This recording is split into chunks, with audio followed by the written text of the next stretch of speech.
ASHTAVAKRA Ji says, as the form seen in the mirror has only mirror both on the outside and in inside, similar is the case with this body. There is only God outside and inside it. You may call it God or the Supreme Soul. These two are different words, God and the Supreme Soul. These two are two different standpoints. These aren't two different things. These aren't two different realities.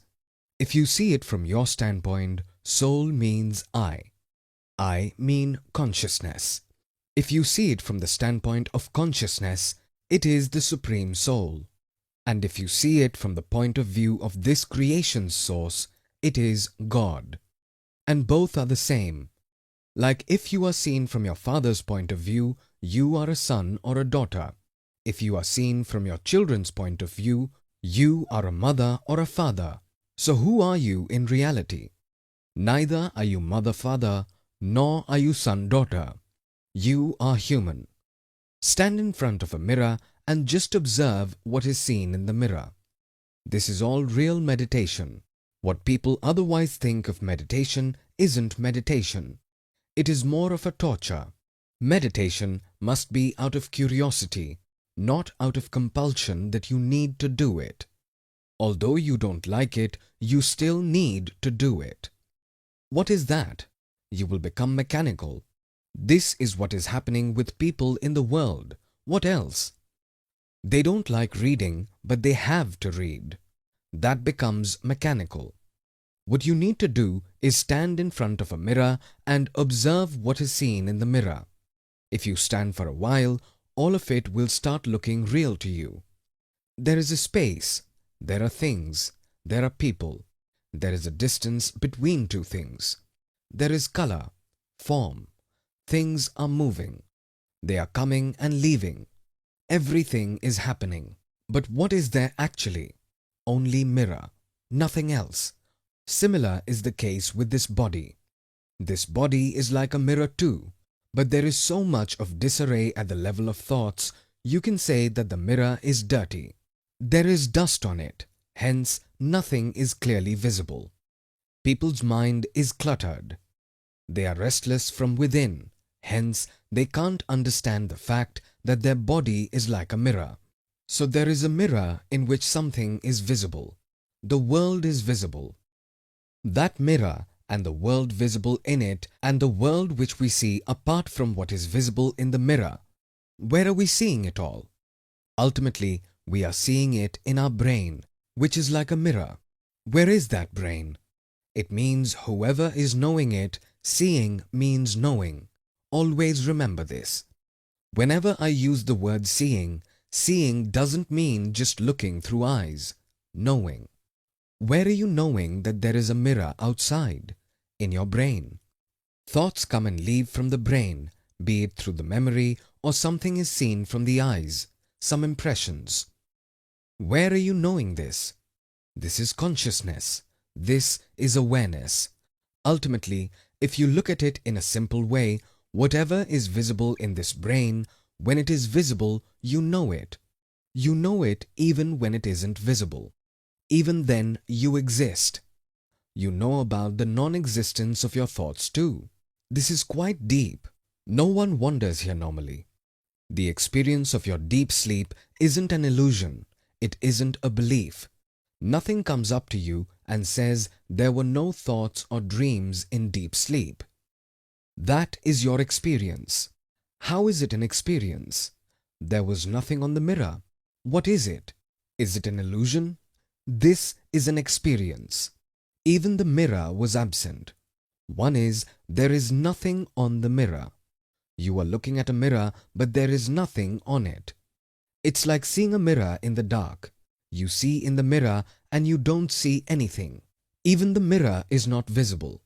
Even this is known to you. You transcend your body in deep sleep. This is called transcending. Transcend doesn't mean you went somewhere. That mirror, your interest in that mirror died down.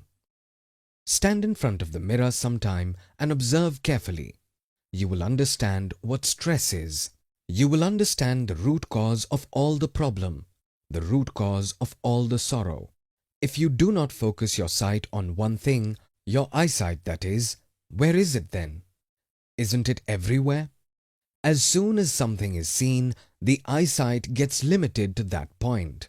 It doesn't happen actually, but there is a sense of limitation. Your eyesight wanders and glues to that point itself. It gets attached to it, to that object. It isn't actually attached, but there is a feeling of attachment.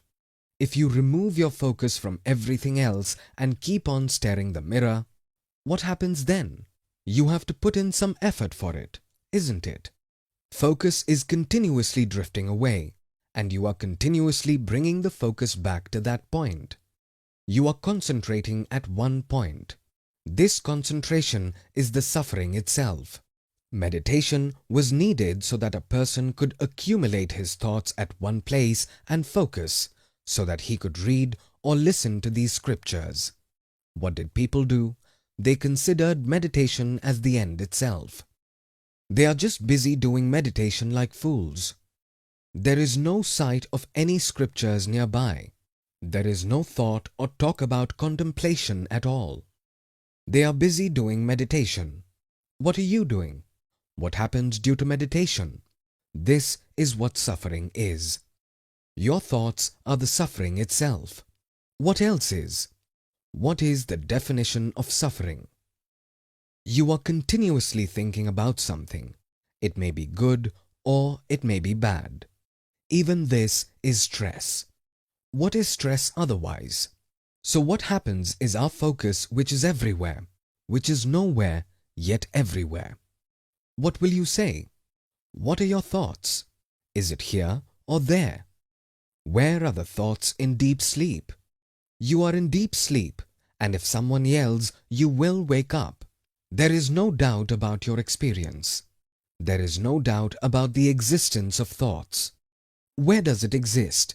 It exists in its essence. Your thoughts exist in its essence.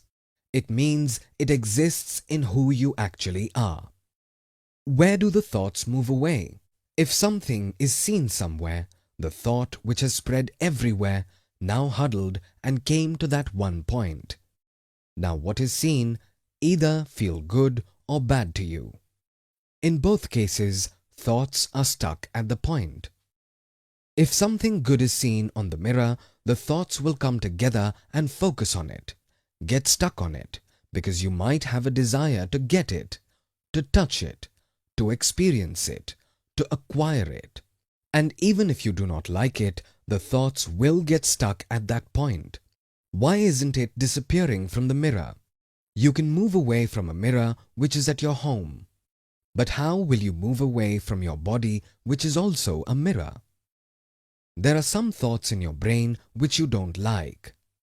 Since you don't like those thoughts, hence they will exist until you become completely indifferent, until you are actually not affected by the existence or non-existence of that thought will not disappear. You may keep on thinking that you don't want to think this way, that way. It will occur continuously. So, what is happening? And what are its roots? Why isn't that thought going away? Why so much hatred exists within you? Let's assume you hate some person. Why is it stuck within you? Why isn't it dying away? Years pass by, and some spend their entire life. Some person did wrong to them, and that hatred doesn't go away at all. It just keeps on coming back in their thoughts. What is happening? They had given importance to that person at some point in their life, hence so much hatred today. It means they had loved them, so the hatred today. These both are opposites of each other, love and hate. As the form seen in the mirror has only mirror, both on the outside and in inside, and nothing else, similarly for the body. When you stand in front of a mirror and observe that mirror closely, whatever form is visible in the mirror, suppose you see a form of this body of yours. You see a reflection of it in the mirror. That which is visible, and the objects around it, it's possible you have another body with you. Even that is visible in that mirror. But that other body which is visible in the mirror, what is inside that body? Mirror. What is outside that body? Mirror. It looks like there are more bodies outside that body. There is space. But nothing is present there, only the mirror.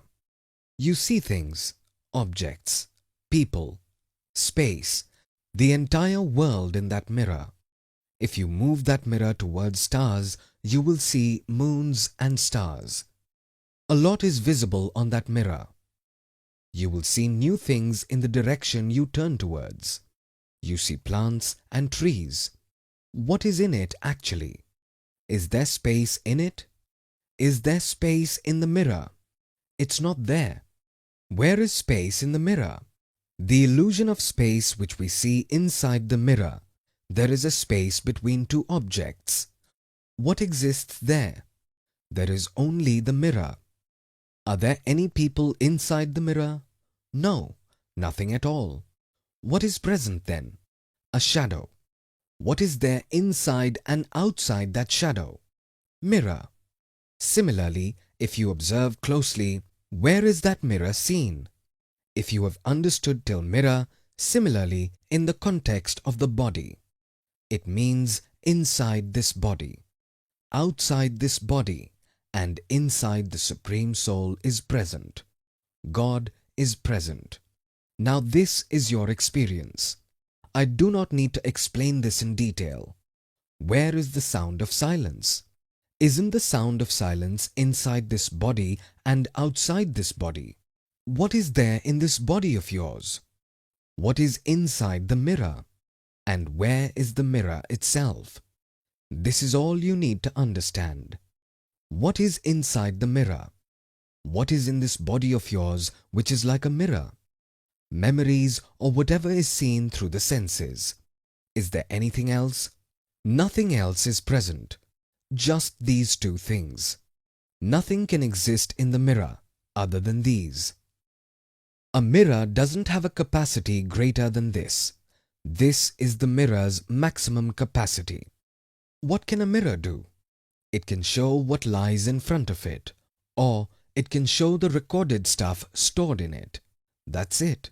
You will either know of things happening through the five senses present in your body, or the stored recording of whatever happened in the past, all the mess related to that recording. Few kinds of stuff which you have mixed up. You will come to know of that. That's it. There is nothing else, isn't it? This is a mirror's limitation. Mirror can't function more than that. All of this, be it whatever is seen through the senses or whatever is seen through the stored recorded memories, all of this is related to the mirror. This is inside the mirror. Inside what is mirror present? Is the sound of silence a memory? No. Are you experiencing it through your senses? You are not. Close your ears and you will know it. This entire world is seen in this mirror. This body, which is not different from this world, is made of the same material. But within what does all of this exist? Something which is beyond all the five senses, which is not related to memory at all, which can't be touched by thought, which has no connections with thoughts. We know of the existence of thought because of our own existence. But for our existence, thoughts aren't required. We are required for the existence of thought. If I do not exist, where is the thought? But the opposite doesn't apply. If there is no thought, where am I? Some substance is required for this body to exist. It requires something which is its base. It is called a foundation. It is required. For example, an ice cube requires water to exist. If you take the mirror's example, see how interesting it becomes. There is an ice cube which is floating in an ocean. You can call it a mirror. A lot of things are visible on it. You can see bubbles, foam which exists in the ocean. You can see waves, you can see the ocean. All of it is seen in it, in that mirror. You can also see other ice cubes, infinite. Some cubes are also seen inside which nothing is visible, which we call living and non-living. The living bodies, be it of a human, animals, plants, you can call them ice. But oceans have froth too. It doesn't consist of ice only. Is anything visible in the froth? Something is visible in the ice. If you check your face in front of ice, you might see some shadow. Nothing is visible on the froth. Got it? You won't see your shadow in the froth present in the ocean. You won't see anyone else's shadow, let alone yours. Even this is an imagination of mind, mine and someone else's. You won't see any shadow. That is the right word. You won't see a shadow. This ice cube, which you are calling as your body, what is it made of? Of water. Where does it exist? In water. Where are all the existing forms visible? In the ice cube. Who is it visible to? To water, which itself isn't ice. If it itself had transformed into ice, it couldn't have seen it. So, there's this aspect of water called ice, which is your body. Because of the existence of that ice, you can see the existence of water, which this world doesn't see, because no one has any interest in that, and you can also see the ice cubes. You can also get involved in the race of foolish people, this ice cube. You actually are water. The entire water of oceans is you, but what have you assumed yourself to be? Ice. What do you want now? You want the ice cubes, froth. This and that should surround the ice. This all will definitely get destroyed. This is the entire world's story. It is called conditioning. There is only God outside and inside it. So what is outside this body? Consciousness. What is inside this body? Consciousness. Because of the existence of what do we know about the existence of this body? Consciousness. When something happens in this body, because of what do we know about its happening? Consciousness. What is this consciousness? It is me. So neither am I a memory, nor am I the sensations triggering because of those memories. Neither am I feelings, nor am I emotions. Neither am I happiness, nor am I sorrow. Neither am I this body. So who am I? I am consciousness.